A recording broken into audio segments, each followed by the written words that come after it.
Well, shalom, shalom, shalom, shalom. Thank you for confirming, bhai. And welcome to the Parsha. It's the Parsha time, और इस दफा हमारा जो Parsha है, that is Parsha Finhas. It is the story of a zealot priest.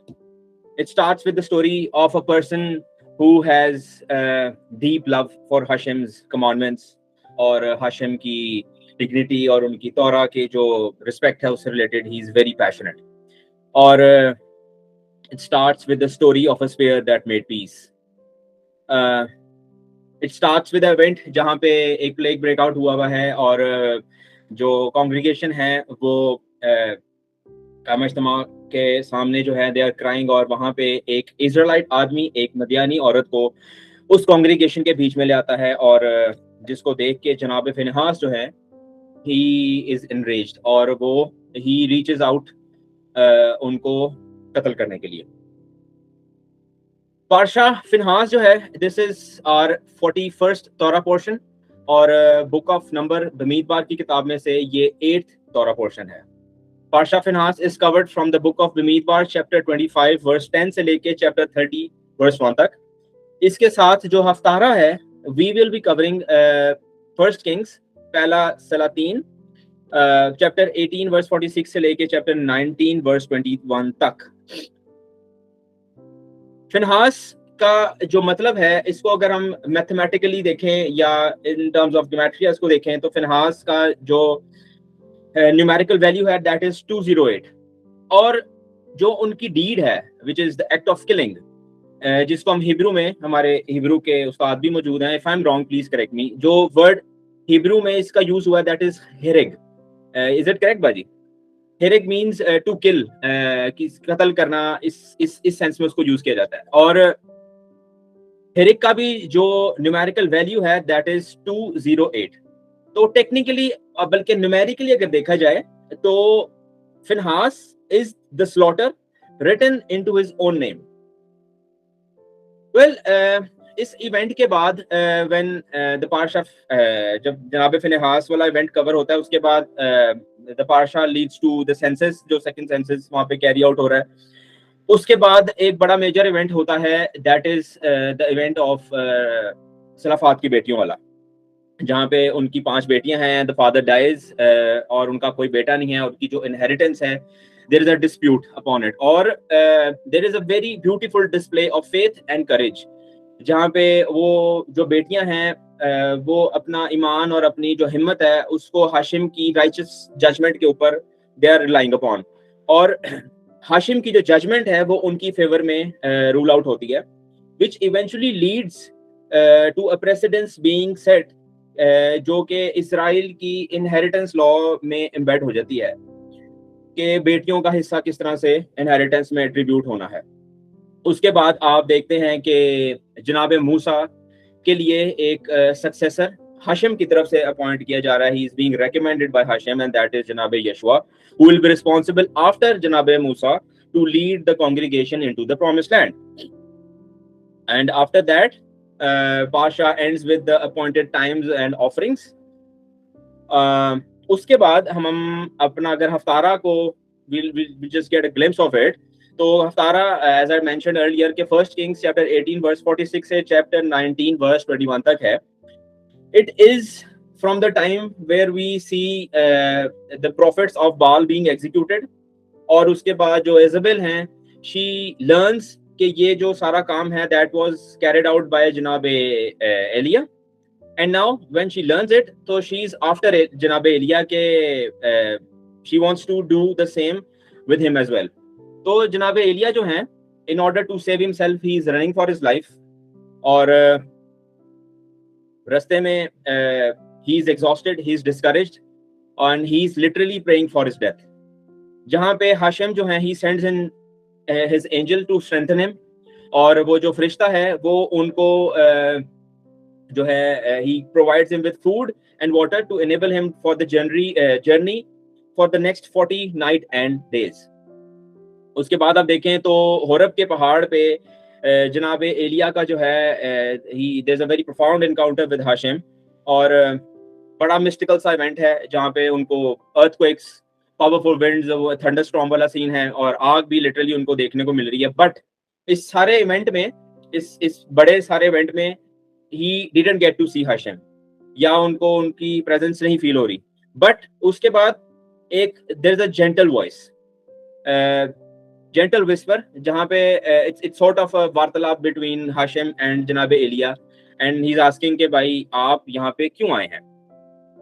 जहाँ पे जनाब Elia जो है हाशिम के आगे जो है ना, he cry literally cries out के जो कौम है they have literally abandoned Hashem's commandments, और ही फील्स कि he is the only righteous person left in the entire congregation, जहां पे Hashim in return he reassures कि you are not the only one, बल्कि इस आपके अलावा 7,000 और भी लोग हैं जो बचे हैं who didn't worship Baal, और Elijah he is not the alone, the only one left. उसके बाद we see कि जनाब एलिया जो है he is being commissioned by Hashim to appoint Hazael, जनाब याहू and Elisha, जनाब एलिशा, and specifically जनाब Elisha as his prophetic successor. और उसके बाद ही वॉक्स आउट, और फिर जब वो जहाँ पर जाते हैं जनाब एलिशा को देखते हैं, वो 12 जोड़ी बैल वाला सारा सिलसिला, और फिर जनाब एलिशा in return he demonstrates very whole hearted commitment to God's calling. तो अगर आप देखें इन दोनों पार्शियों में जो कॉमन चीजें हैं, that is the zeal for Hashem. पहली बात जनाब फिनहास, उनकी zeal, the spear and all that event. जनाब एलिया वाला सिलसिला, वो बाल के नबियों को सारा एग्जीक्यूट करना। उसके बाद the second common thing in both the sections is the appointment of prophetic successors. यहाँ पर आप देखेंगे तो जनाब मूसा के अगेंस्ट जनाब यशवा बीइंग अपॉइंटेड एज लीडर। आप देखें दूसरी साइड पे हफ्तारा में तो जनाब एलिया के अगेंस्ट जनाब एलिशा is being appointed as a prophetic successor. उसके बाद आप देखें कि जनाब फिनहास जो है against his zeal he is being awarded a peace cover. और यहाँ पर जो देखें आप हफ्तारा में तो जनाब एलिया जो हैं ही लर्न्स के हर ड्रामेटिक या ग्रैंड इवेंट में it's not necessary that Hashem should be there, even in the smallest of the events. if you see by faith, then you get to see कि Hashim is there and he is sustaining the whole event or his people. So further इसको सीखने के लिए we'll reach out to our rabbi Mr. Asad Khan. So over to you. भाई माफ कर दें, राबाइस बहुत पढ़े लिखे होते हैं। आप हमारे लिए, आपकी मोहब्बत है, आप जीते रहें। सो आप सबकी सलामती हो। शबाद सलाम। हमारा तौरा पोर्शन, मुझे पुरानी याद से ना प्रीस्ट ऑफ वॉर याद आ गया। किसी वक्त खुदावंद ने मौका दिया तो इस पे हम ज़रूर बात करेंगे कि द प्रीस्ट ऑफ वॉर। आप और अभी आपने बाजी से सुना टेंपल के रेफरेंस में, टेंपल के अंदर कोई भी चीज़ स्लाइट भी, माइन्यूट से माइन्यूट भी इधर से उधर नहीं होती थी। But there is one man. ये बात चूंकि पोर्शन आया ऊपर से सिनॉप्सिस में इसको डिस्कस किया गया, मेरा दिल किया मैं आपको ये बात बताऊं। देयर वाज वन मैन जो कि प्रीस्टहुड में इंक्लूडेड नहीं था। He was included later on. जब खुदावंद ने कहा था ना कि हारून और उसके बेटों को मसा कर, तो जनाब फिनेहास उसके अंदर इंक्लूड नहीं थे क्योंकि वो पहले पैदा हो चुके थे।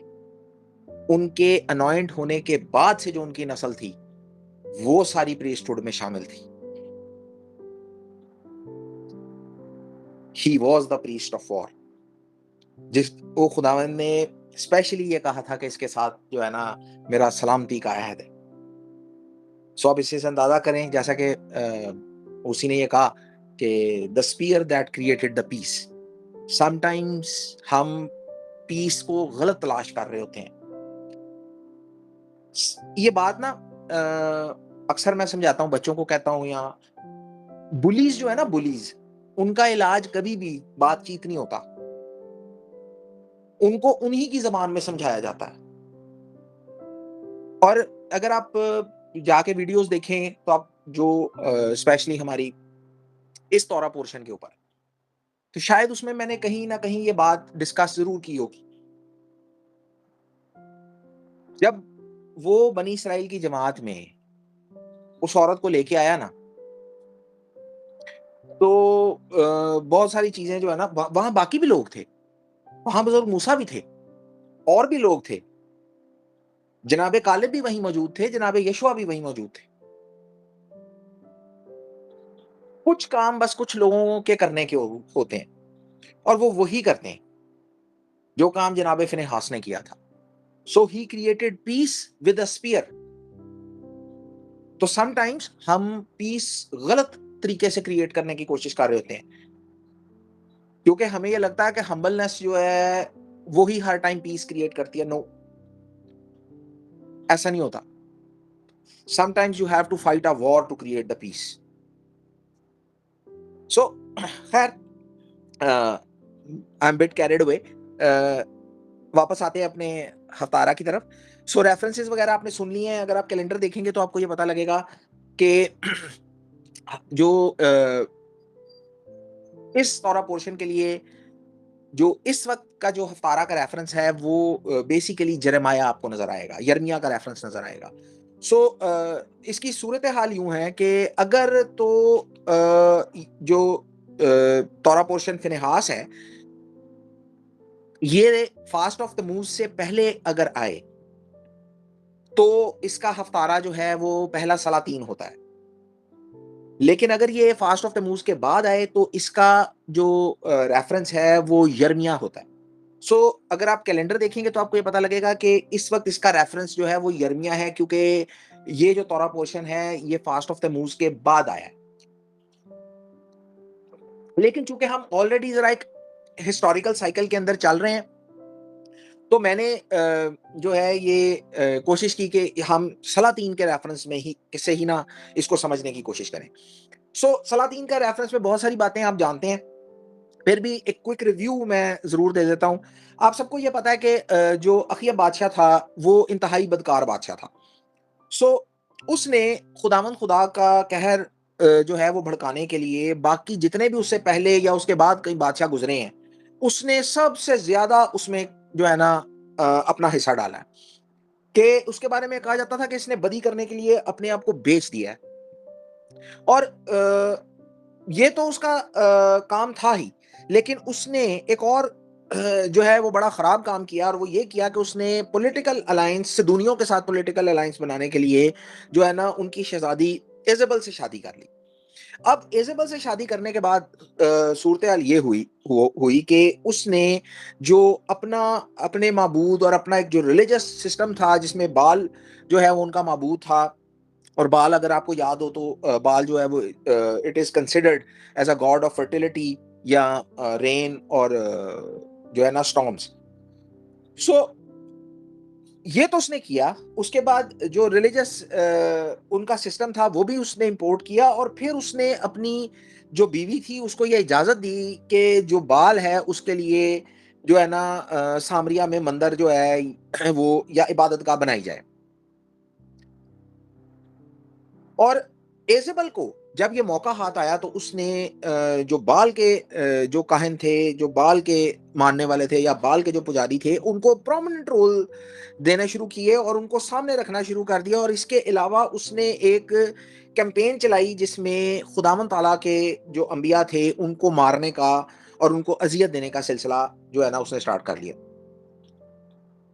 और इवेंचुअली उसकी कोशिश जो थी जिसमें वो बहुत हद तक कामयाब भी हुई, वो ये थी कि जो उसका अपना जो रिलीजियस सिस्टम था जिसमें बाल और अस्तारात की पूजा होती थी उसको एक स्टेट रिलीजन बना दिया जाए। सो इस सारी सूरत हाल के दरमियान खुदावन ताला ने जो है वो एलिया नबी को खड़ा किया, और उनका काम था कि वो इसराइल की सारी गिरावट, इसराइल की सारी बदकारी और इसराइल का खुदावन से फिर जाना, खुदावन के अहद को तोड़ देना, उसके ऊपर वो एक जजमेंट पास करे। अब चूंकि बाल जो था वो जैसा कि मैं पहले बता चुका हूं कि बारिशों का, तूफानों का, बिजली का देवता माना जाता था। बुजुर्ग एलिया ने खुदावंद के नाम से ये ऐलान किया कि 3 साल जो है ये बारिश नहीं होगी, खुश्की होगी, सब खुश्का होगा। और 3.5 साल के बाद उन्होंने जो है ना बाल के जितने काहिन थे और जो बाल के जितने भी पुजारी थे उनको एक चैलेंज दिया कोहे किरमल के ऊपर। अब एक बड़ा थ्रिलिंग सा और बड़ा एक्साइटमेंट का माहौल था। इवन जो अखियब बादशाह था उसने स्पॉन्सर किया कि भाई होना चाहिए। सो बाल के सारे जो पुजारी थे वो किरमल पे इकट्ठे हुए, इसराइली भी इकट्ठे हुए और बाकी वाकया हम जानते हैं कि उन्होंने जो है वो बाल के लिए कुर्बानी दी और सुबह से शाम तक जो है वो चीखते और अपने आप को लहूलुहान करते रहे, पर कुछ नहीं हुआ, किसी ने कोई जवाब नहीं दिया। सो सूरत हाल ये बनी कि वो ये जानना चाहते थे कि अब खुदावन क्या क्या करेंगे। तो बहरहाल जब शाम की कुर्बानी का जो है वो वक्त आया, खुदावन ताला ने आग से जवाब दिया और वो आग ऐसी थी कि पत्थरों तक को खा गई थी। और जब लोगों ने ये देखा तो लोग अपने जो है ना मुंह के बल गिरे और उन्होंने पुकारना शुरू किया कि खुदावंद ही खुदा है, खुदावंद ही खुदा है, बरूक हशम। और इसके बाद सूरत हाल ये बनी, ये सारा वाकया तो हम जानते हैं। इसके बाद सूरत हाल ये बनी कि बुजुर्ग जो एलिया थे उन्होंने जो है ना वो अपनी कमर कसी और वो अखियब के रथ के आगे जो है ना वो यजरेल तक जो है वो भागते गए। लेकिन मसला ये था कि जब ये सारा वाकया एजेबल को पता लगा तो एजेबल ने तो ये अहद किया कि मैं इस शख्स को मार के ही रहूंगी। और जब बुजुर्ग एलिया को ये पता लगा तो वो जो है ना वो बेरशिबा की तरफ जो है ना वो फरार हो गए। और उसके बाद उन्होंने अपने खादम को वहां एक दिन के मुसाफत पे छोड़ा और खुद जो है ना वो बियाबान में चले गए। और वहां पे वो ही वॉज वेरी एग्जॉस्टेड, मायूस थे, हत्ता कि वो मरने की ख्वाहिश करने लगे।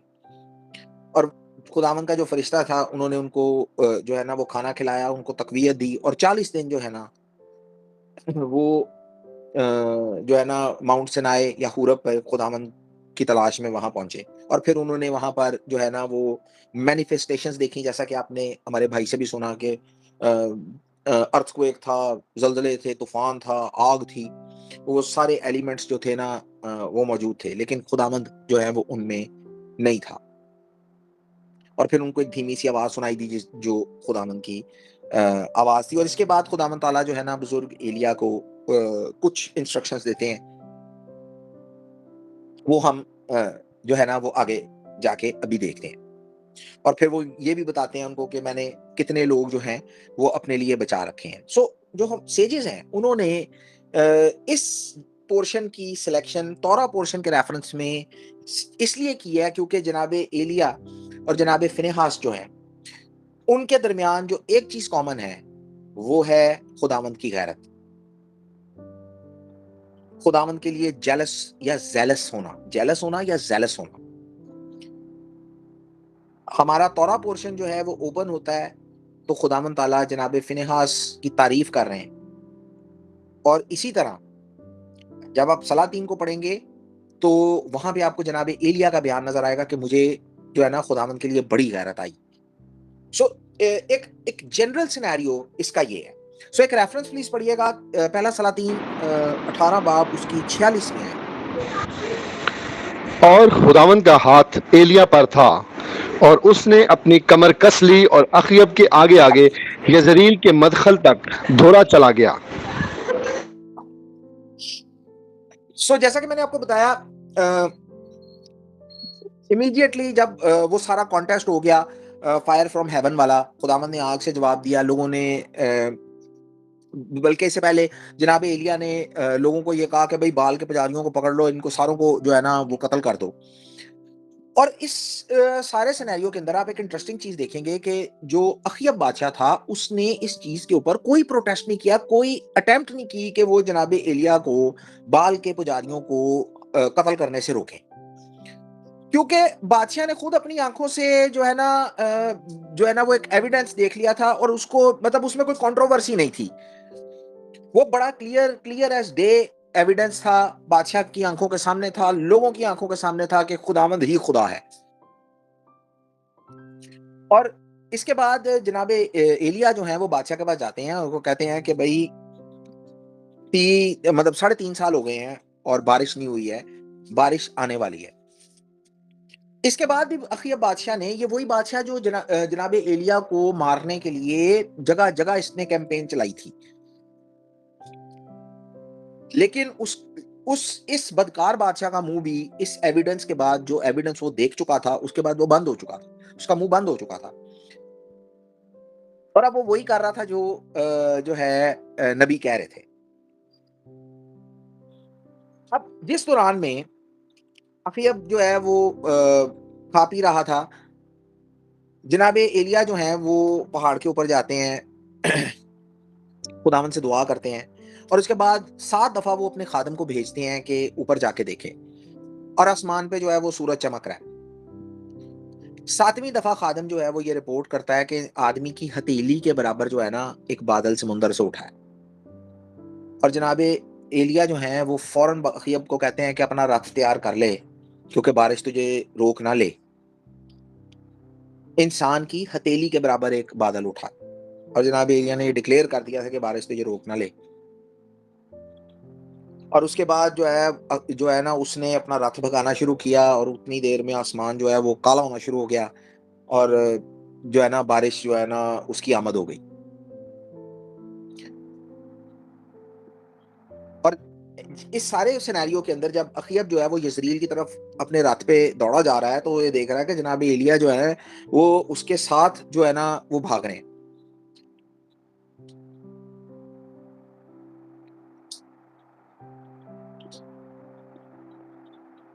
अच्छा, एक बड़ा इंटरेस्टिंग पॉइंट यहाँ मैं आपको बताना चाहता हूँ। अगर आप अंग्रेजी तर्जुमा पढ़ेंगे ना, तो आपको ऐसे होगा, आपको महसूस होगा कि बुजुर्ग एलिया जो है ना ही आउट रैन अखियब या किंग अहब, ठीक है ना, यजरील तक। अब प्रॉब्लम ये है कि ये जो ट्रांसलेशन है ये एक पॉइंट मिस कर जाती है। मतलब अगर आप वहां पढ़े तो आपको ऐसा महसूस होगा कि जैसे बुजुर्ग एलिया भाग रहे हैं, अखियब का रथ भाग रहा है, मतलब दे वर काइंड ऑफ रेसिंग।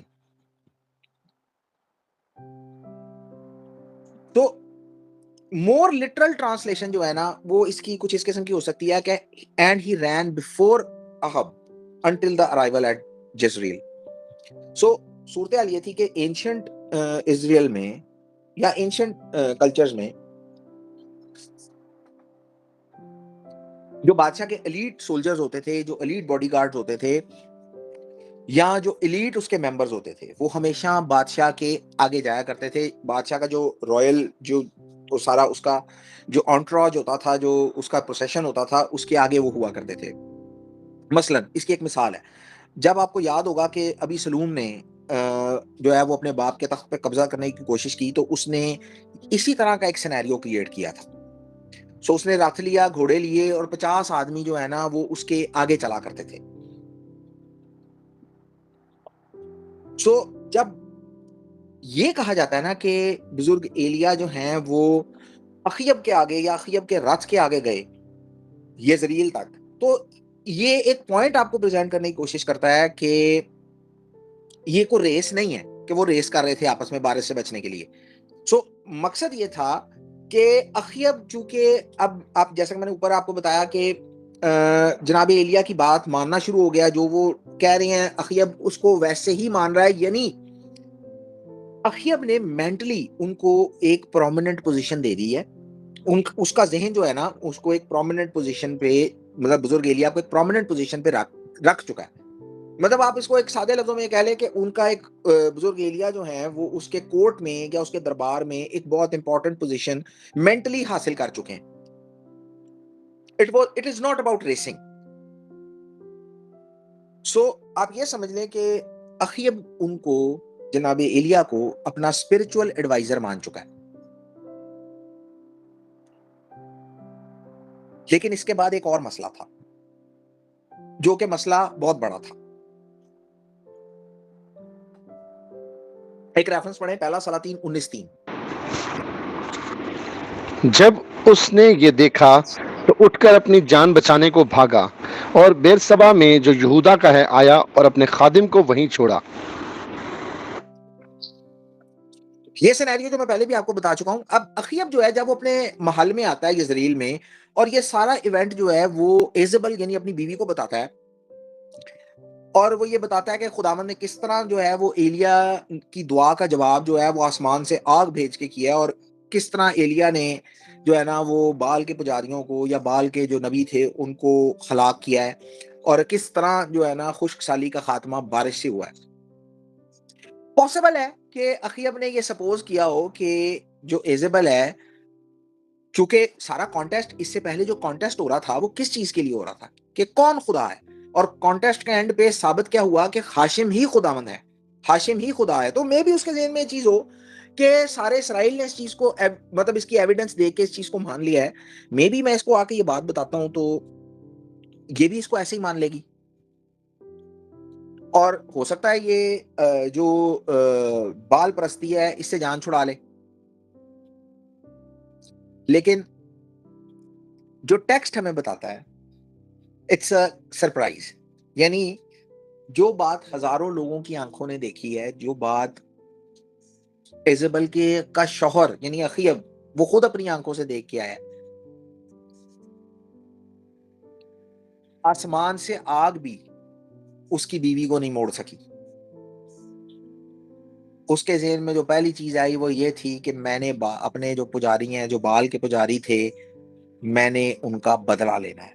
मैं बड़ी इंटरेस्टिंग सी एक बात है कि you can convince 40 scholars with one fact, but you cannot convince one idiot with 40 facts.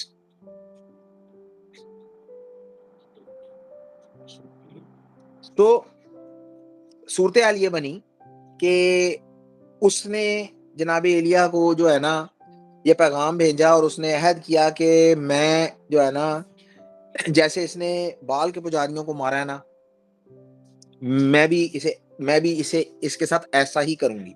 अब ये इमेजिन करें कि वो स्टेट स्पॉन्सर रिलीजन के रिप्रेजेंटेटिव थे, बाल के जो पुजारी थे वो एक स्टेट स्पॉन्सर्ड रिलीजन के रिप्रेजेंटेटिव थे, और एक अरसे से इजेबल उनको जो है वो पाल रही थी। उनका जो है ना उसने सारा सिस्टम जो था वो शाही खजानों से चल रहा था और इजेबल की वजह से चल रहा था। और उसने जनाब एलिया को ये पैगाम भेजा कि अगर मैं तुझसे मतलब खुदा में जो है ना मेरे माबूद मुझे इससे ज्यादा करे, अगर मैं तेरी जान को ना उनकी जान के बराबर ना कर दूं।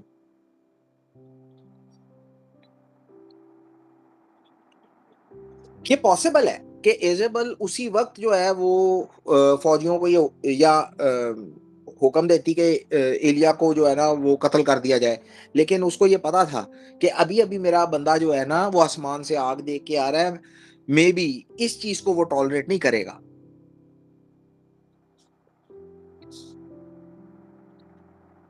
और जनाब एलिया के ज़हन में कोई शक नहीं था कि इजेबल ऐसा कर सकती है। मतलब कोई वो आप हम ये कहते हैं ना कि मतलब बेनिफिट ऑफ द डाउट, उनके ज़हन में ये ऐसा कोई डाउट नहीं था, स्लाइटेस्ट भी कोई चीज नहीं थी कि इजेबल जो है ना कुछ इससे अच्छा कर सकती है। उनको पता था कि मैं इसके हाथ आया तो ये यही करेगी जो इसने कहा, बल्कि शायद इससे ज्यादा ही करेगी। और फौरन उन्होंने अपने खादिम को साथ लिया और वो यजरील से जो है ना वो फरार हो गए। और उन्होंने जो है, जो कि आपको ये पता ही है कि किंगडम जो है वो ऑलरेडी डिवाइड हो चुकी है। नॉर्दर्न किंगडम जिसमें 10 ट्राइब्स थे और यहूदा जिसके अंदर 2 कबीले मौजूद थे। सो उन्होंने यहूदा की तरफ जो है ना वो ट्रैवल करना शुरू कर दिया, और उन्होंने जो रास्ता लिया it is called the patriarchal highway, या जिससे हम अबाउजदाद सफर करते रहे, वो नेगेव और बेरशेबा जो है वो शामिल है। सो बुजुर्ग एलिया जो हैं उनको ये उम्मीद थी कि मैं जो इजेबल है उससे बच जाऊंगा। सो बुजुर्ग एलिया ने जो अपना खादिम है उनको बेरशेबा में छोड़ा, लेकिन जो है ना खुद वो जो है ना वो एक दिन का सफर करके आगे बेयाबान की तरफ चल दिए। तो बेयाबान जो है it is kind a place of refuge. अभी भी कोई फरार होना चाहता है वो बेयाबान का ही रुख करता है, और बुजुर्ग एलिया ने भी ऐसा ही किया। लेकिन जैसा कि मैं एक दफा आपको पहले ये बता चुका हूं कि बियाबान जो है वो सिर्फ फरार होने के लिए या रिफ्यूज लेने के लिए जगह नहीं है। बियाबान जो है इसका एक और बड़ा क्लासिकल काम है। It is also, wilderness is also a place of revelation. यहां तन्हाई में, सुकून में जो है ना, जो मुकाशफा आपको मिलता है वो आपको कभी भी लोगों के दरमियान, शहरों के अंदर नहीं मिल सकता। और बुजुर्ग एलिया जो है वो खुदावंद के साथ एक ऑडियंस जो है वो चाहते थे, वो खुदावंद से बात करना चाहते थे ताकि जो क्लियर डायरेक्शन है ना उनको पता लगे। और इसके बाद एक बड़ा क्लासिकल काम हुआ।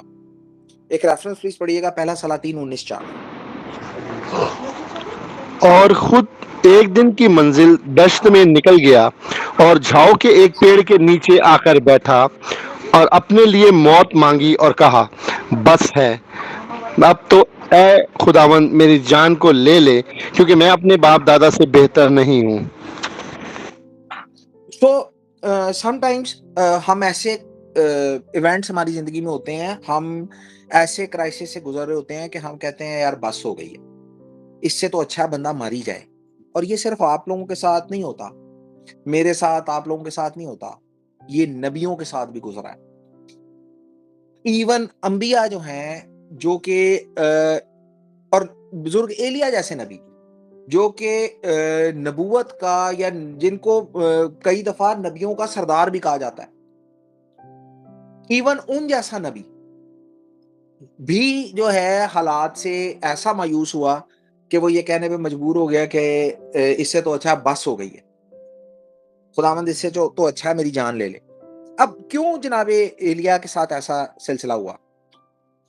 अभी तो किरमल के ऊपर जो है वो आसमान से आग आई है, और ये उनका जो जिस सारा प्रोफेटिक करियर था एज अ नबी, ये उसका हाईएस्ट पॉइंट था।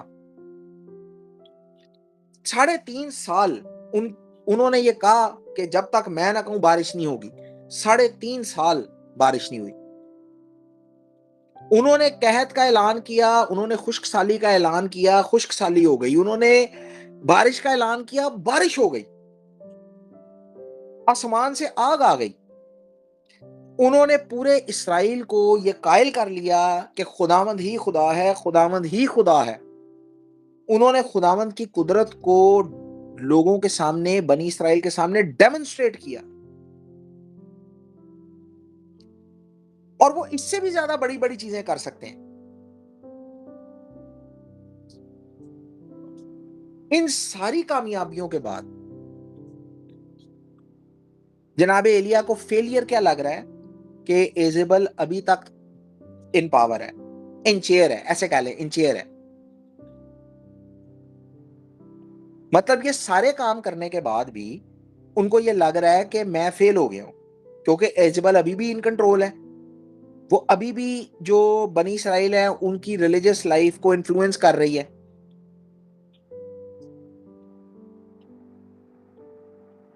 तो उनका यहूदा के रास्ते के ऊपर भागना एक और पॉइंट सिंबलाइज करता है कि मे बी उन्होंने जो है वो ये उम्मीद छोड़ दी है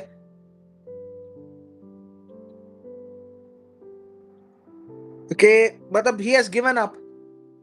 और ये आप स्टेटमेंट चेक करें कि वो खुदावंद को कहते हैं कि इट इज इनफ, बस हुआ, अब मेरी जान ले ले, क्योंकि मैं अपने बाप दादा से बेहतर नहीं हूं। और केल और डेलिश ये इसकी एक्सप्लेनेशन यूं करते हैं कि इसका मतलब ये है कि भाई मैंने बहुत काम कर लिया है, मैंने बहुत सह लिया है, अब इससे ज्यादा लंबी जिंदगी मुझे नहीं चाहिए, क्योंकि मैं अपने बाप दादा से बेहतर नहीं हूं, मुझे अपने बाप दादा से ज्यादा लंबी जिंदगी नहीं चाहिए।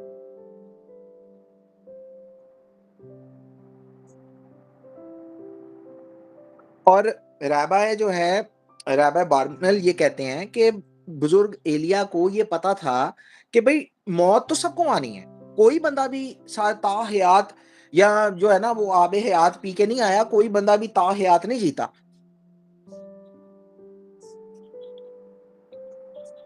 और वो ये कहने की मतलब राबाय ये बताने की कोशिश करते हैं कि वो कहना ये चाह रहे हैं, जनाब एलिया कहना ये चाह रहे हैं कि भाई मैं इतना वर्दी नहीं हूं कि मैं अपने बाप दादा से ज्यादा जी लूं।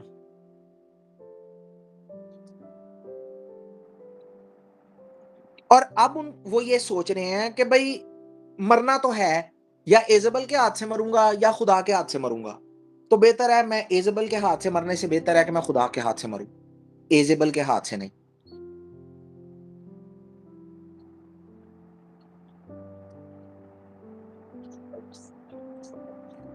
और एलिया, जनाब एलिया जो है वो मरे या नहीं मरे, ये एक बाद की बात है। हम सारों को पता है कि उनके साथ क्या हुआ,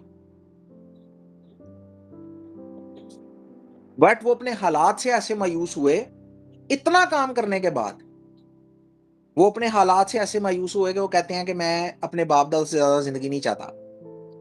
इससे पहले कि इजेबल का हाथ मुझ पे पड़े, ऐ खुदावन तू मेरी जान ले ले। और ये वो शख्स है जिसको प्रिंस ऑफ द प्रॉफिट भी कहा जाता है।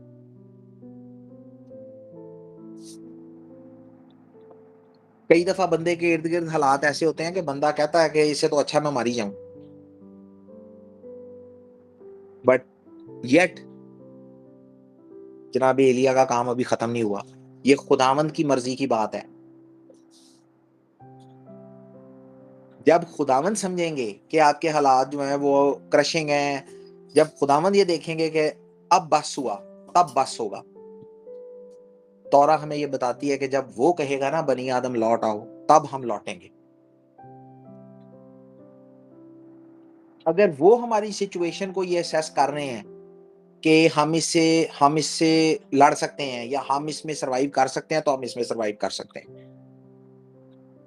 हम, और it happens with all of us, हम में से कोई भी इससे बाहर नहीं है।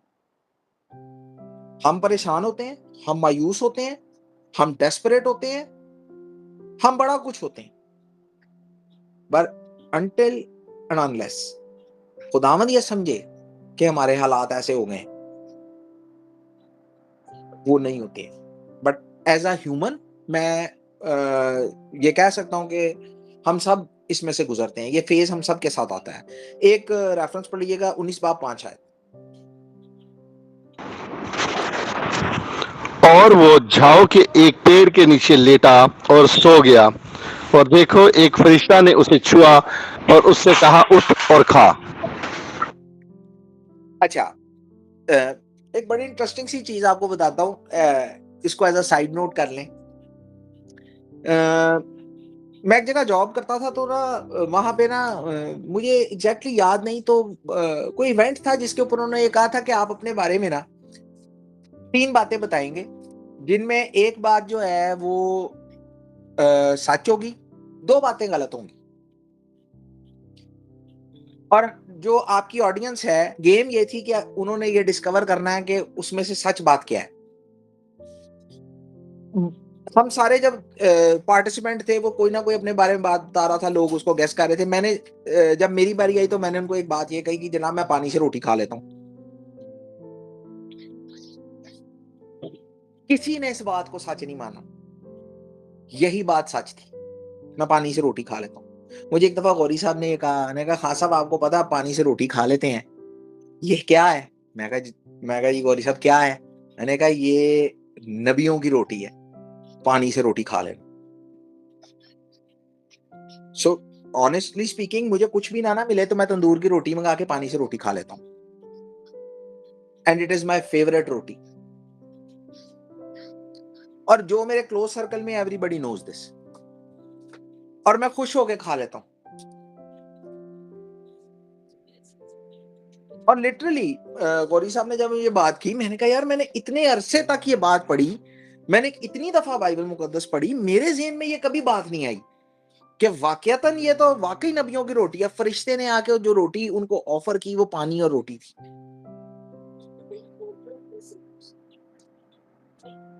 और मसला ये था कि जनाब एलिया जो थे वो ही वांटेड अ रेवलेशन, कि खुदावंद मुझे कोई गाइडलाइन दें। खुदावंद, अब खुदावंद साइलेंट है, वो खुदावंद से रेवलेशन मांग रहे हैं, खुदावंद से गाइडलाइन मांग रहे हैं। मरने की जो है उनकी ख्वाहिश है, जान उनकी थक चुकी है, खुदावंद खामोश है,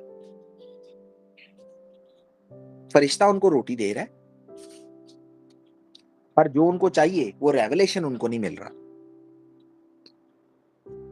अब खुदावंद ताला जो है ना उनको मौत दे रहे हैं ना उनको रेवलेशन दे रहे हैं। मसलन इसको इन अ वेरी क्लियर वर्ड्स, ना तो मौत आ रही है ना तो गाइडलाइन आ रही है, करना क्या है।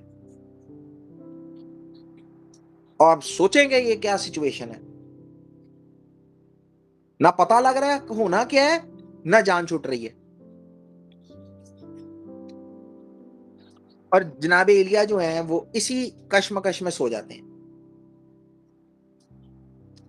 और फिर जो है ना फरिश्ता उनको हिला के उठाता है और कहता है कि जो है ना कोयलों के ऊपर रोटी बनी है और पानी उसके साथ है। जनाब एलिया खाते हैं और फिर सो जाते हैं। मैं आपको एक बड़ी चीज, मजे की चीज बताता हूं। हमारी जिंदगी के अंदर इतने ज्यादा उलझने हैं कि बहुत दफा हम अगर कई दफा सुकून लेना चाहे ना तब भी सुकून नहीं ले सकते, क्योंकि हमारी जिंदगी में ये सिलसिला, आप सोचें, आप सब अपने अपने बारे में सोचें कि रोटी खा के हम अक्सर फैंसी करते हैं ना कि बच्चों की जिंदगी बड़ी खूबसूरत होती है। आप बच्चों की जिंदगी में ना एक चीज देखें, उनकी जिंदगी में टेंशन नहीं होती, रोटी खाते सो जाते हैं।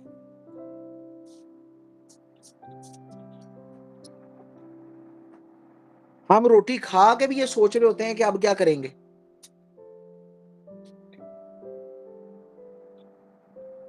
और जब वो सोते हैं उसके बाद फरिश्ता दोबारा आता है और कह के खा, क्योंकि ये सफर तेरे लिए बहुत बड़ा है। तो एज अ साइड नोट, जब आपका सफर लंबा होता है तो आपको ना एक मोमेंट ऑफ पीस चाहिए होता है, अ मोमेंट ऑफ रेस्ट चाहिए होता है।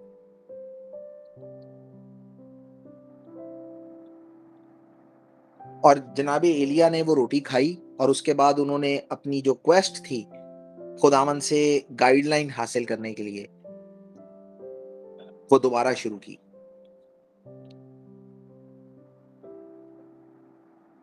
और 40 दिन जो है ना, 40 रात उसकी ताकत से जो है ना वो चलते रहे। और कहा क्या और क्या हुआ, पहला सलातीन 19 बाब 8वीं आयत पढ़िएगा। सो उसने उठकर खाया पिया और उस खाने की कुव्वत से 40 दिन और 40 रात चलकर खुदा के पहाड़ हुरब तक गया। 40 दिन 40 रात के दो और भी वाकयात हैं, किसी को याद है कौन कौन से? एक तो तूफान नूह सर, और एक मसीह का, ये भाईजान रोटी ना खाने के रेफरेंस की बात है। मसीह का सर 40 दिन वाला फाका, सेकंड, बल्कि इनफैक्ट फर्स्ट मूसा का, जनाब मूसा का, जनाब मूसा। सो बुजुर्ग एलिया जो हैं वो 40 दिन 40 रात जो है वो बियाबान का सफर करते रहे और इवेंचुअली वो खुदा के पहाड़ तक पहुंचे। खुदा के पहाड़ से ज्यादा बेहतर कौन सी जगह है कि हम जो है वो वहां पे जाके खुदा से मुकाशफा ले लें, खुदा से गाइडलाइन ले लें। ये वही जगह है जहाँ पे खुदावंद ताला जो है वो बनी इसराइल से, रबीनु मोशे से कलाम किया, खुदावंद ताला ने अपनी तौरा दी। सो बेरशीबा से जहां से सफर स्टार्ट हुआ था, खुदा के पहाड़ तक का सफर तकरीबन 200 मील का है। और ये 200 मील आपने अपने नहीं समझने, हमारे लिए शायद 200 मील का सफर अब कुछ नहीं है। सो आप जो है वो अपने ख्यालात को थोड़ी सी जो है ना वो उड़ान दें और उस दौर में पहुंचे। नॉर्मली ये 200 मील का सफर उस दौर में भी जितनी देर में जनाब एलिया ने किया, इससे क्वार्टर टाइम में हो जाता था।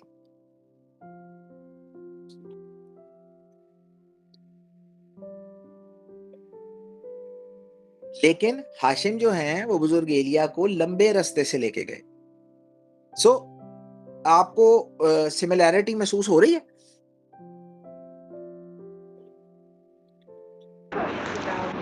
बनी इसराइल को लंबे रास्ते से लेके थे। हाँ जी, वो लंबा रास्ता पड़ गया उनको। भला क्यों लंबा रास्ता पड़ गया? क्योंकि इस सारी प्रोफेटिक पावर के बावजूद भी he still needs to go under the process of spiritual rebirth. बनी इसराइल के साथ भी यही हुआ। वो 40 साल बने उनके। They needed the spiritual rebirth.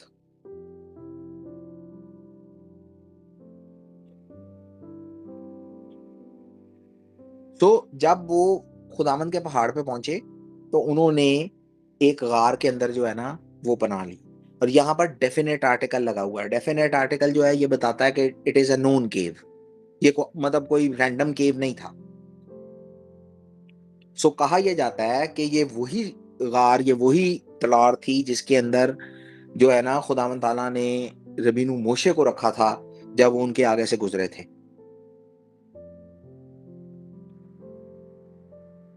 और एक तालमुदिक एक रिवायत है कि खुदावंद ताला ने इस गार को बनाया था जिसमें जनाबे मूसा और जनाबे एलिया खड़े हुए थे और पहले शबात की शाम को।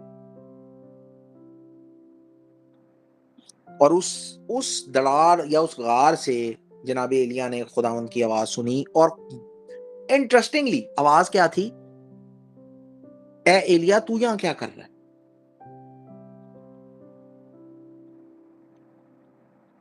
सो जनाबे एलिया जो हैं वो कोहे सीना पे या खुदावंद के पहाड़ पे क्यों गए?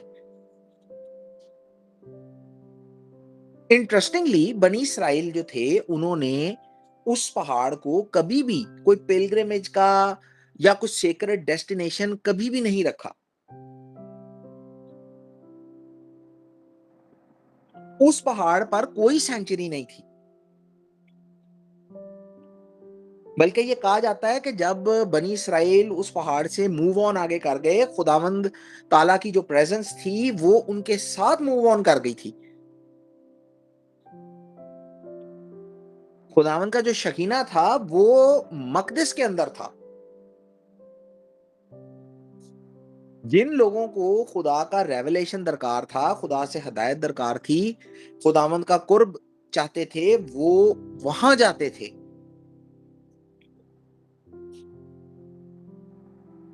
क्योंकि खुदावंद ने ये कहा था, अगर आप खुरूज 25 बाब उसकी 22 आयत पढ़ें तो आपको पता लग जाएगा। सो वापस पहाड़ पर जाना, लाइक ट्रैवलिंग बैक जो है खुदावंद के पहाड़ तक। सो जनाबे एलिया जो है ना वो मतलब उनकी एक अटर डिसअपॉइंटमेंट है। और वो ये समझ रहे हैं कि जो खुदावंद का जो अहद है जो खुदावंद ने कोहे सीना से किया था वो टूट चुका है। जो कौम खुदावंद ने वहां बनाई थी, जिसको असेंबल किया था, वो तो अब खुदावंद को याद भी नहीं करती, खुदावंद की शरह को भी याद नहीं करती। तो इन अ सेंस सेजेस ये कहते हैं कि बुजुर्ग एलिया का खुदावंद के पहाड़ पर दोबारा जाना ये रिप्रेजेंट करता था कि उन्होंने इसराइल को अबैंडन कर दिया। और उसके ऊपर मजे की बात यह है कि आगे से जो खुदावंद ताला जो है वो आगे से सवाल कर रहे हैं, तू यहां क्या कर रहा है? मतलब तो सबसे आइसोलेट होके यहां पे आके बैठ गया है। अभी आप सोचें, जनाबे एलिया का कोई काम आइसोलेशन वाला नहीं था। कोहे किरमल से लेके आप वो कहत साली और सारा जितना भी आप काम देखेंगे वो लोगों के दरमियान देखेंगे। ये एक इवेंट है जिसके अंदर जनाबे एलिया ने अपने आप को आइसोलेट कर लिया। और खुदावंद उनसे सवाल करे कि तूने अपने आप को तू यहाँ क्या कर रहा है? तेरा काम तो लोगों के दरमियान है, तेरा यहाँ क्या काम है? फिर जनाबे अब खुदावंद ताला ने सवाल पूछा, बात तो करनी है, तो बात वो क्या कर रहे हैं? 19 बाब 10वीं आयत प्लीज पढ़िएगा। उसने कहा, खुदावंद लश्करों के खुदा के लिए मुझे बड़ी गैरत आई, क्योंकि बनी इसराइल ने तेरे अहद को तर्क किया और तेरे मजहबों को ढा दिया और तेरे नबियों को तलवार से कत्ल किया, और एक मैं ही अकेला बचा हूं, सो वो मेरी जान लेने के डर पे हैं। अच्छा जी। सो इब्रानी लफ्ज जो मतलब जो ज़ैलस है, अंग्रेजी में ज़ैलस आया है या गैरत आया है, इब्रानी लफ्ज इसके लिए है काना। सो ये लफ्ज जो है इसको आप ज़ैलस या जेलस दोनों तरह से ट्रांसलेट कर सकते हैं। अगर आपको याद हो तो ये जो खरूज 34-14 की आयत है, मैं नॉर्मली इसको अंग्रेजी में ही जो है ना वो पढ़ने की कोशिश करता हूँ कि वो बड़ा अच्छा एक वो देती है। वहां पे खुदा ताला ये बताते हैं कि I am a jealous God.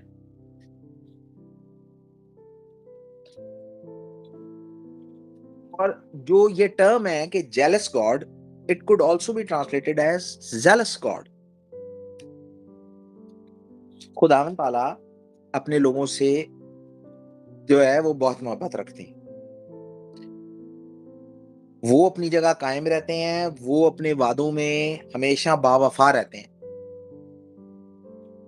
बिल्कुल एक ऐसे शौहर की तरह जो अपनी बीवी के साथ जो है ना अपनी सारी कमिटमेंट्स पूरी करता है। और इसी चीज के ऊपर वो किसी भी दूसरे माबूद की जो है ना परस्तिश या पूजा वो टॉलरेट नहीं करते हैं।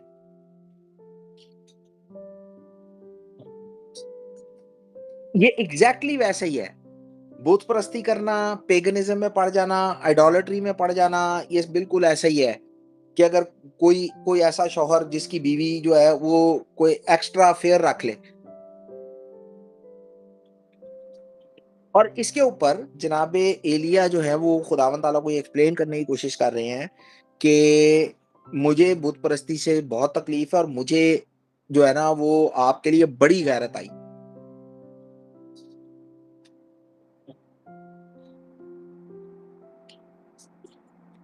और यही हमारा तौरा पोर्शन जो है, तौरा पोर्शन जब हमारा ओपन होता है, सो खुदावंद ताला जो है वो जनाबे फिनेहास की तारीफ करते हैं। जब जिमरी और कुस्बी का मसला हुआ तो कहा उसको जो है ना मेरे लिए बड़ी गैरत आई। और जनाबे फिनेहास की तारीफ में खुदावंद ये कहते हैं कि मैं इसने मेरा कहर बनी इसराइल के ऊपर से टाल दिया है क्योंकि इसको मेरे नाम के लिए गैरत थी। और जनाबे एलिया भी इसी तरह की चीज खुदावंद के सामने प्रेजेंट कर रहे हैं। इसीलिए सेजेस जो थे उन्होंने इस पोर्शन को जो है ना तौरा पोर्शन के साथ चुना। जिस तरह जनाबे फिनेहास जो थे वो खुदावंद के लिए गयूर थे, उसी तरह जनाबे एलिया भी खुदावंद के लिए गयूर थे। और इसके ऊपर आपको एक बड़ी इंटरेस्टिंग सी चीज बताता हूं। ये जो एसोसिएशन है ना दोनों कैरेक्टर्स की, जनाबे फिनेहास की और जनाबे एलिया की, इसके ऊपर कुछ रैबाइज इस एसोसिएशन की बेस पे, कुछ रैबाइज जो है वो ये ओपिनियन रखते थे कि जनाबे एलिया जो है वो एक्चुअली जनाबे फिनेहास थे। बल्कि वो ये मानते थे कि फिनेहास बिन एलिएजर बिन हारून जो है वो एलिया ही थे। तो इट्स एन ओपिनियन, आप अग्री डिसएग्री कर सकते हैं, वो एक ओपिनियन है जो कि मैंने जो है ना वो आपको बता दिया। लेकिन अगर आप इसको समझने की कोशिश करें ना तो हम इसको समझ भी सकते हैं, क्योंकि हमारे लिए कॉन्सेप्ट इन बिब्लिकल पर्सपेक्टिव ये कोई नया कॉन्सेप्ट नहीं है। सो अगर आप गौर करें, सो जनाबे एलिया जो है वो लिटरली जो है वो जनाबे फिनेहास नहीं है, बल्कि वो जनाबे फिनेहास की जो स्पिरिट थी जिसको गैरत आई खुदावन के लिए, वो कैरी कर रहे हैं। आपको याद है कि ये कॉन्सेप्ट और भी कहीं बताया गया है? किसी को याद है?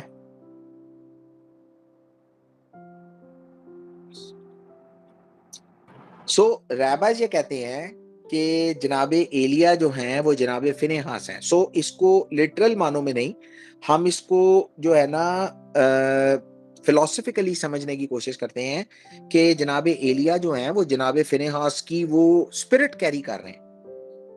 आपको याद है आगे जनाबे एलिया की स्पिरिट कौन कैरी कर रहा था? जी, जॉन द बैप्टिस्ट। उनके बारे में भी ये कहा जाता था। सो अगर हम इसको समझने की कोशिश करें तो हम इसको समझ सकते हैं। सो वो जनाबे एलिया नहीं थे, लेकिन वो जो स्पिरिट कैरी कर रहे थे वो जनाबे एलिया की थी। और इसीलिए जो उनकी ये जो सिंसियर जो उनकी गैरत है खुदावन के लिए, इसके ऊपर ये कहा जाता है कि खुदावन ताला ने उनको ये एजाज दिया कि जब मशियाख आएंगे उससे पहले जनाबे एलिया आएंगे।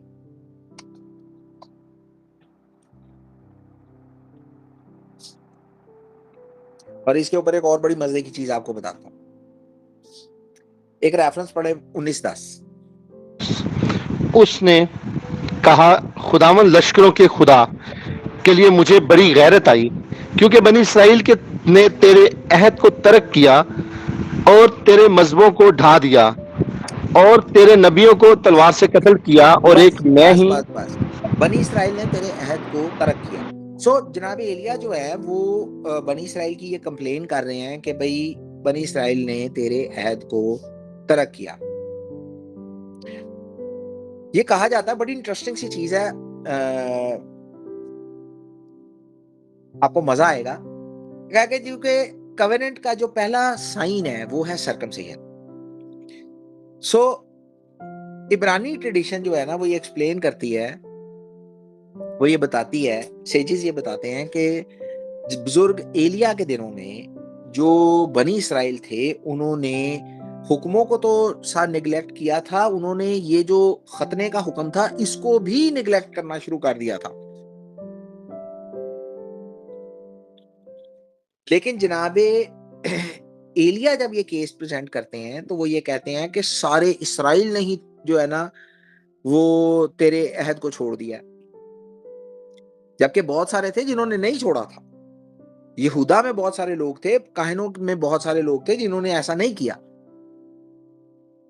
और फिर सेजेस ये कहते हैं, एंड वेरी इंटरेस्टिंग चीज, कि वो ये कहते हैं कि खुदावंद ताला ने जनाबे एलिया को ये सजा दी थी कि हर खतने की सेरेमनी पे तू मौजूद होगा। हर बनी इसराइल का बेटा जब पैदा होगा, ठीक है ना, और ये हम ये सारे जानते हैं जिन्होंने उस कल्चर को पढ़ा है, देखा है, कि जब भी बनी इसराइल का कोई बच्चा जो है वो उसकी सर्कमसिजन होती है, सो जो पेरेंट्स हैं वो एक स्पेशल चेयर जो है वो प्रिपेयर करते हैं जिसको कहते हैं द थ्रोन ऑफ एलाइजा। और ये सारी जो सेरेमनी है ये जो है वो गिनती 25 बाब उसकी 10-12 आयत को पढ़ने से शुरू होती है।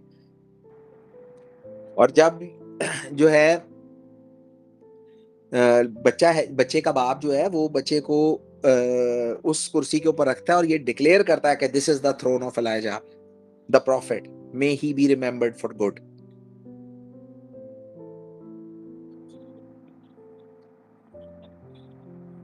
मैंने कहा कि सारे इसराइल ने तेरे कवेनेंट को छोड़ दिया। उन्होंने कहा अब जब भी ये कवेनेंट होगा तू वहां मौजूद होगा। सो अगर आपने ये बात कभी सुनी है कि हर खतने की रस्म पे जनाब एलिया मौजूद होते हैं, तो उसके पीछे ये बात है।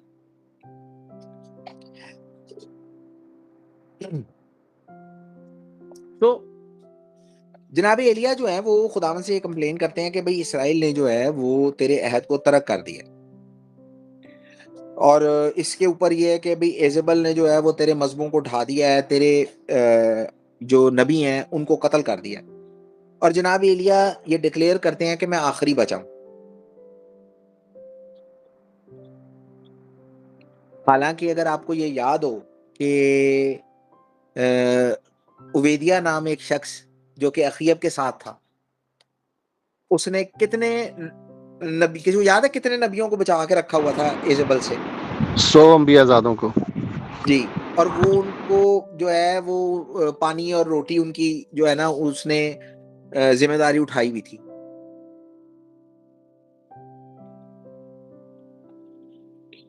और इवन इस बात के ऊपर कुछ सेजेस जनाबे एलिया को इस चीज के ऊपर क्रिटिसाइज भी करते हैं कि ये जनाबे एलिया जो चीज प्रेजेंट करने की कोशिश कर रहे हैं, मतलब इट्स टू मच, ये ज्यादा हो गया है। और वो ये कहते हैं कि खुदा के पहाड़ पर जाके बनी इसराइल के को अक्यूज करने की बजाय उनको वो करना चाहिए था जो रबीनु मोशे ने किया था। रबीनु मोशे ने याद है ना क्या किया था? ए खुदावंद, अगर तू इनको माफ करे तो खैर, वरना मेरा नाम भी उस किताब से जो तूने लिखी है मिटा दे। Why he is the greatest of all prophets.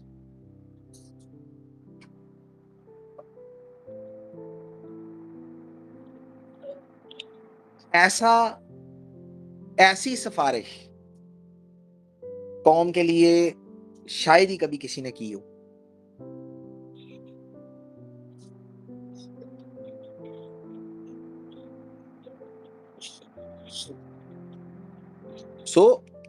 खुदावंद ये रिक्वायर करते हैं कि जब उन लोग उनके सामने आए, बेशक रबीनु मोशे को भी कौम पे गुस्सा आता था, लेकिन जब वो खुदावंद के सामने जाते थे तो हमेशा उन्होंने कौम की सिफारिश की है तो खुदावंद इनको तुम माफ कर दे। इवन तौरा में हमें, अगर आप अंबिया के सहायफ पढ़ें तो आपको पता लगेगा, खुदावंद कहते हैं कि मैंने जो है वो निगाह की कि कोई इनके लिए, कोई जो है ना वो रहम की अपील कर दे, कोई इनके लिए सिफारिश डाल दे, कोई शिफायत कर दे। कोई शिफायत करने वाला नजर नहीं आया मुझे। ये प्रॉब्लम थी कि कौम के अंदर कोई शिफायत करने वाला मौजूद नहीं था।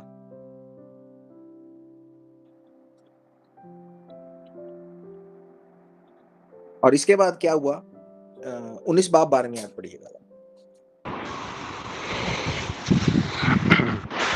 और जलजला के बाद आग आई, पर खुदावंद आग में भी ना था। और आग के बाद एक दबी हुई हल्की आवाज आई। उसको सुनकर एलिया ने अपना मुंह अपनी चादर से लपेट लिया और बाहर निकलकर उस गार के मुंह पर खड़ा हुआ। और देखो, उसे ये आवाज आई कि ए एलिया, तू यहाँ क्या करता है?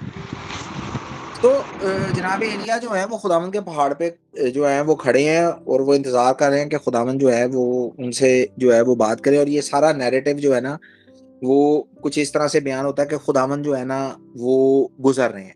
सो अगर आपको याद हो कि खरूज में जब बुजुर्ग मूसा के सामने से खुदावंद गुजरे थे और खुदावंद ने जो है वो अपने 13 एट्रीब्यूट्स जो ऑफ मर्सी खुदावंद ने उनका ऐलान किया था, तो खुदावंद ने ये बात कही थी। बल्कि रेफरेंस पढ़िए खरूज 34:6, ये रेफरेंस पढ़ना बनता है।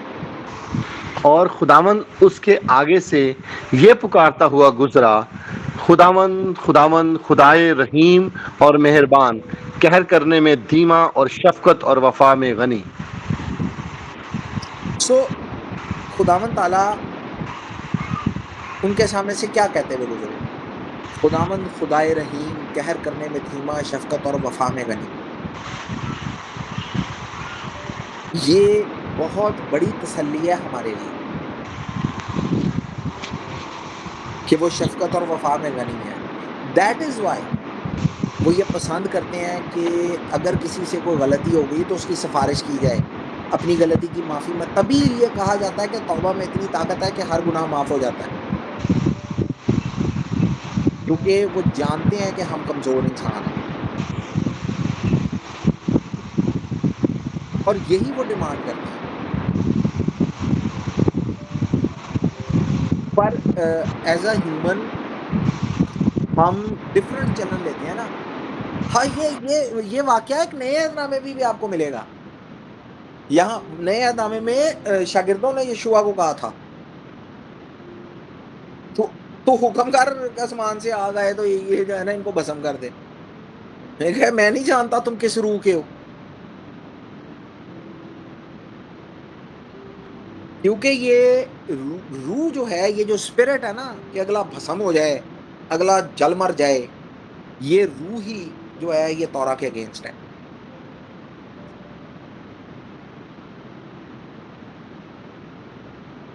मैंने ना अभी रिसेंटली मैं किसी से ये बात कर रहा था, मुझे ना एग्जैक्ट वो बात याद नहीं है, मैंने ये बात कहीं पढ़ी थी। उन्होंने कहा अगर कोई भिखारी आपसे मांगने आए ना तो टेक्निकली आप उसको ये नहीं कह सकते कि तेरे हाथ पांव नहीं है भाई, हट्टा कट्टा तू है, तू मतलब हाथ पांव तेरे सलामत है, जाके कोई काम कर। आप उसको ये नहीं कह सकते। ना आपने उसको सेहत दी है, ना आपने उसको हाथ पाँव दिए हैं। आपने उसको पैसे नहीं देने, मत दें, माज़रत कर लें। लेकिन जो चीज़ आपने उसको नहीं दी है, उसके ऊपर आप कमेंट नहीं कर सकते।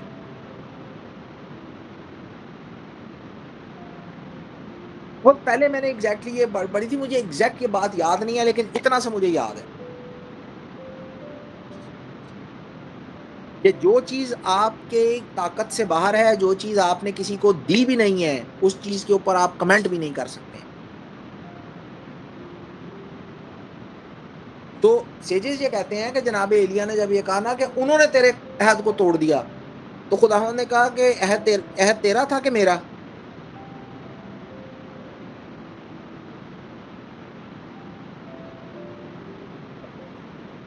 सो जो चीज़ खुदा ने किसी को दी है, उसके ऊपर आप कमेंट नहीं कर सकते।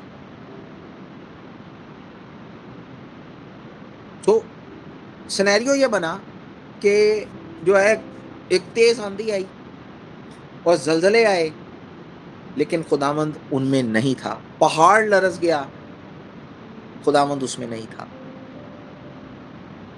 आग जल गई, खुदावंद उसमें नहीं था। और फिर उनको एक धीमी सी आवाज़ सुनाई दी।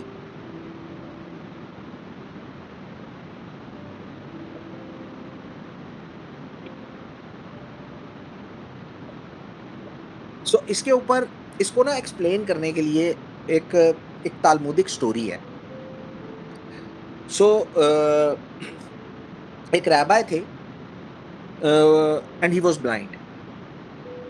सो हुआ यूं कि उस जहां वो रहते थे वहां से बादशाह ने गुजरना था, और सारे लोग जो हैं वो बादशाह के इस्तकबाल के लिए रास्ते में खड़े हो गए।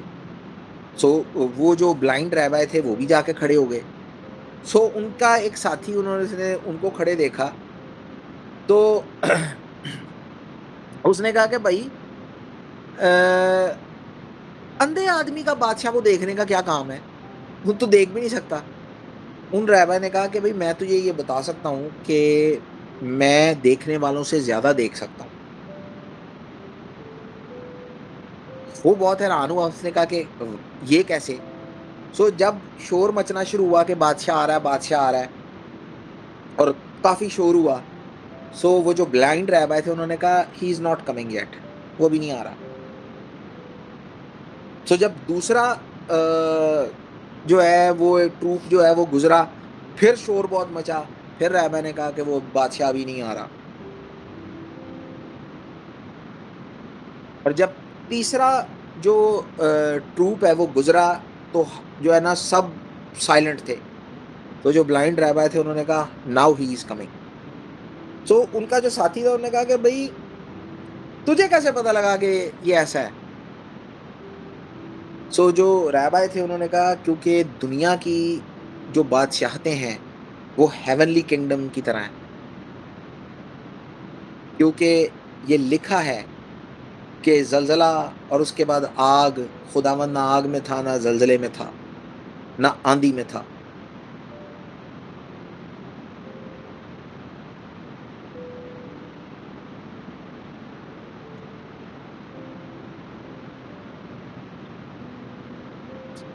तो बहुत सारी चीज़ें हम तौरा से स्पिरिचुअली पढ़ते हैं, लेकिन हम दुनिया की बहुत सारी चीज़ें उससे अंडरस्टैंड कर लेते हैं।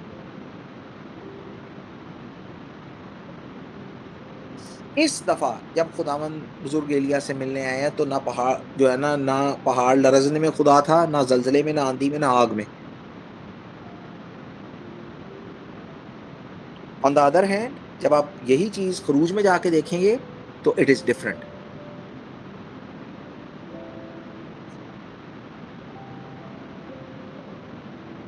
और व्हाई इट इज़ डिफरेंट? सो 19 बाब 13वीं आयत पढ़िएगा ज़रा प्लीज़। उसको सुनकर एलिया ने अपना मुंह अपनी चादर से लपेट लिया और बाहर निकलकर उस गार के मुंह पर खड़ा हुआ, और देखो उसे ये आवाज आई कि ए एलिया, तू यहाँ क्या करता है? अच्छा, जैसा कि मैंने अभी आपको बताया कि खरूज में जाएंगे तो इट इज़ डिफरेंट, यहाँ आएंगे इस पॉइंट पे आके जब पढ़ना शुरू करेंगे तो it is different. And why it is different? क्योंकि अगर अगर जनाब एलिया को वही सिनेरियो दोबारा चाहिए था, बिजलियां गरज रही हैं, बिजलियां कड़क रही हैं, पहाड़ जो है वो आग बना हुआ है और लरज रहा है, ये तीनों इवेंट वहां मौजूद हैं। बिजली भी है, आग भी है, पहाड़ भी लरज रहा है, ठीक है ना, और ये तौरा रिवील हो रही है। लेकिन एट दिस पॉइंट जनाब एलिया को डिसअपॉइंटमेंट हुई, क्योंकि खुदावंद ने बिल्कुल एक धीमी आवाज में उनसे कलाम किया।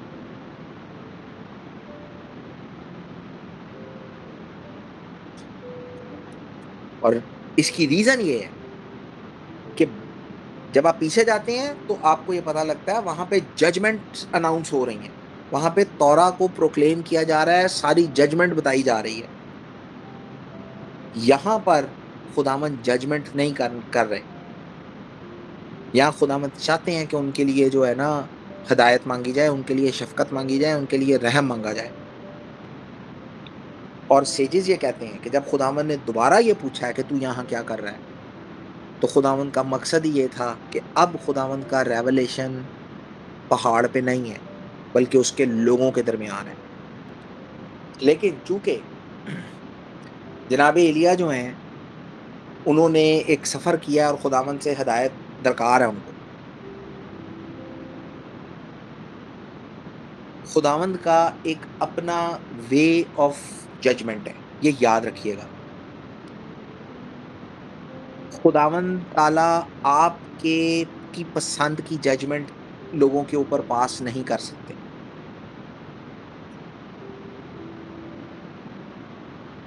अगर हमारी पसंद की जजमेंट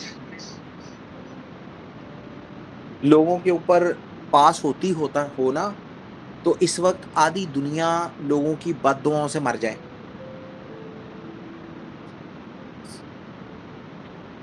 खुदावंद ताला हमारी बातों को लेके, हमारी जजमेंट्स को लेके, हमारे इरादों को लेके लोगों की जजमेंट नहीं करते। खुदावंद ताला का अपना तरीका है किसी भी चीज़ को जज करने का। और इस सारे सिनेरियो के ऊपर जब बुजुर्ग एलिया वहां पहुंचते हैं खुदावंद के आगे, और he was seeking the revelation from Hashim, खुदावंद ताला उनको रेवलेशन देते हैं। जैसी जजमेंट शायद वो समझने की कोशिश कर रहे थे वैसी नहीं, खुदावंद ताला ने उनको डायरेक्शन दी। और डायरेक्शन क्या थी कि हजाएल को मसा कर के दमिश्क का बादशाह हो, याहू बिन निमसी को मसा कर के इसराइल का बादशाह हो, और एलिशा बिन साफत को मसा कर कि तेरी जगह नबी हो।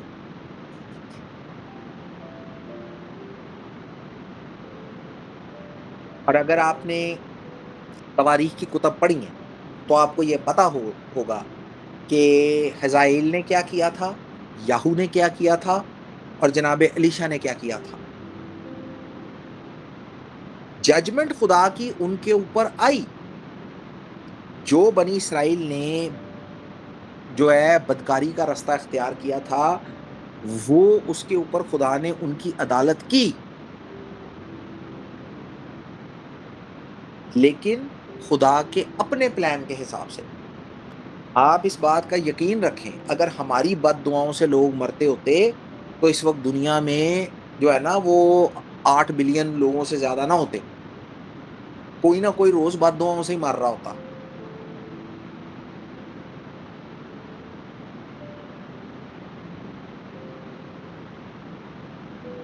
क्योंकि हम में से हर दूसरे बंदे को किसी ना किसी बंदे से कोई ना कोई प्रॉब्लम है, और हम चाहते हैं कि अगला गरक ही हो जाए। खुदावंद का इंतज़ाम हमारी तरीकों के, हमारे जजमेंट्स पे नहीं चलता। खुदावंद का इंतज़ाम, खुदावंद जब कौमों का हिसाब करते हैं, उम्मतों का हिसाब करते हैं, तो अपने तरीके से जजमेंट करते हैं, हमारे इंसानों के तरीके से जजमेंट नहीं करते। सो अगर आप ये वाक़यात पढ़ेंगे कि हज़ाइल ने क्या किया, और हज़ाइल को मसा करते हुए तो जनाब एलीशा रो पड़े थे। उन्होंने कहा मैं देख रहा हूँ कि तू बनी इसराइल के साथ क्या करेगा।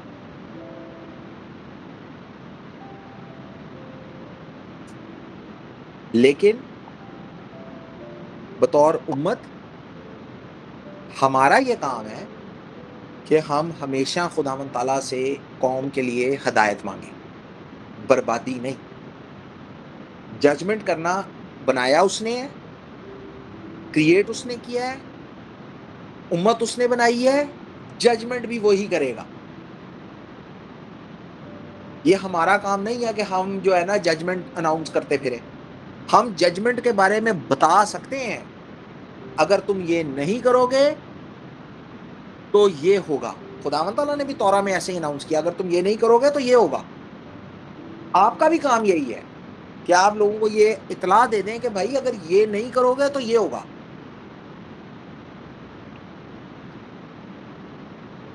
लेकिन आप लोगों को ये नहीं कह सकते जा तू मर बर्बाद हो जा।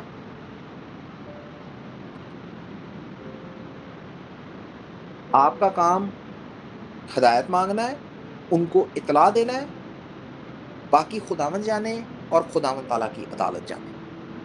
यही लेसन खुदावंद ताला इस सारे पोर्शन के अंदर जनाब एलिया को समझा रहे हैं, और सिर्फ जनाब एलिया को नहीं समझा रहे, वो हमें भी समझा रहे हैं।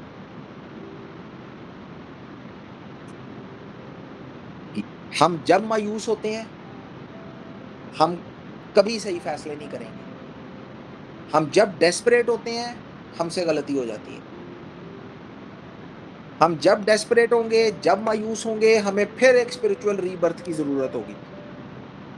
कई दफ़ा हम 4 दिनों का सफ़र 40 दिन का कर लेते हैं, और कई दफ़ा 40 दिनों का सफ़र 40 साल का कर लेते हैं, और ये हमारे खुद के हाथ में होता है। मेरी रिक्वेस्ट यही है कि अपने थोड़े सफ़र को लंबा सफ़र ना बनाएं।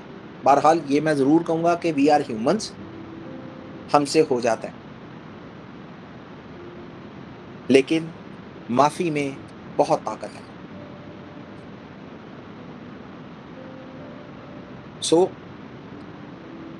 आप हमेशा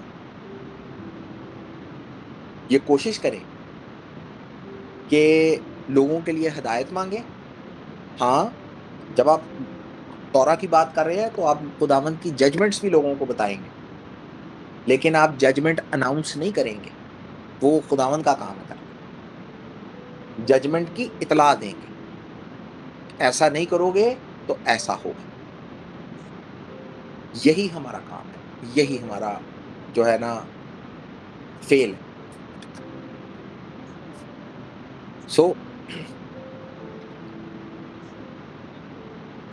कभी भी ऐसा मत कीजिए कि इससे तो अच्छा, जैसे जनाब एलिया ये कह रहे कि इससे तो अच्छा मैं मारी जाऊं, खुदावंद तू मेरी जान ले ले। ये यकीन रखें कि जब तक आपका काम ख़त्म नहीं होगा आप इस दुनिया से नहीं जाएंगे। और जब खुदावंद ये समझेंगे कि आपका काम ख़त्म हो गया है, और जब वो ये कहेंगे कि ए बनी आदम लौट आओ, फिर कोई आपको नहीं रोक सकेगा। फिर आप अपना काम ख़त्म करेंगे और फिर जो है ना आप वापस लौट जाएंगे। बट उससे पहले जब तक आपका काम है तब तक आप यहाँ हैं। बारी ताला आप सबके साथ हों, उनका दस्ते शफ़क़त हमेशा आपके साथ रहे, और हमेशा वो आपको हर मुश्किल परेशानी से जो है ना लड़ने का जो है ना वो हौसला दें। उनका दस्ते शफ़क़त हमेशा आपके साथ रहे। शबात सलाम, बरोखश। शबाश shalom sir. Thank you sir. आमीन। थैंक यू भाई।